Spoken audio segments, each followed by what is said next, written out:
Rollback ulit ang sasalubong sa mga motorista ngayong linggo. Pero may kaunting ginhawa man, di raw ito sapat ayon sa ilan. Narito ang Agenda Weekend Report ni Lian Bustillos.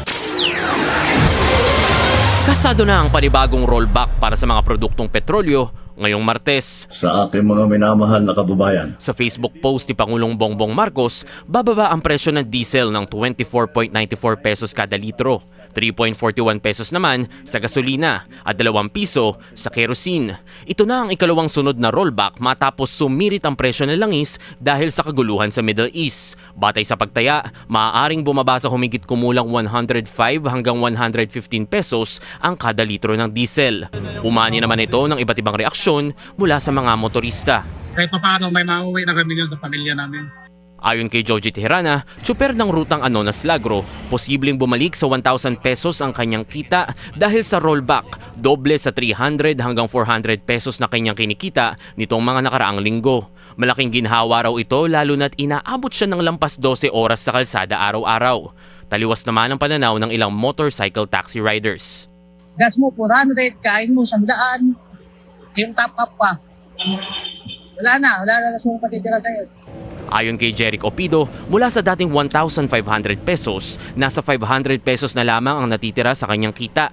Halagang hindi sapat para sa pangangailangan ng kanyang 2 anak na nag-aaral. Sa ngayon, pinag-iisipan na rin niya ang posibilidad na maghanap ng minimum wage na trabaho. At tulad niya, umaaray na rin ang ilang pribadong motorista. Pwede nga lang din ako dumamas just to drive. Ang hirap. Si Emmy Vargas, isang retired teacher, isang araw na lang din daw ang tinatagal ng budget sa gasolina na dati ay pasok naman sa 1 linggo ng paggamit. At ayon sa kanya, hindi lang sa pagmamaneho ramdam ang epekto ng mataas na presyo ng langis. Sobra!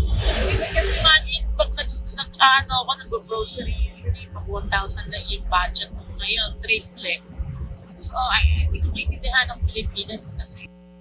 Samantala, patuloy naman ang mga hakbang ng pamahalaan sa pagharap sa krisis sa langis, kabilang ang 10 pesos per liter fuel subsidy, service contracting program at pagpapatuloy ng DSWD cash assistance sa pamamagitan ng mga special payout. Bagamat nakaramdam na ng kaunting ginhawa, patuloy ang panawagan ng mga motorista na paigtingin pa ang mga programa dahil wala pa rin katiyakan kung kailan huhupa ang tensyon sa gitnang silangan. Hiling din nila na mapalawak ang tulong para umabot sa mas marami pang sektor ng lipunan. Para sa Agenda Weekend, Lian Bustillos, Abante.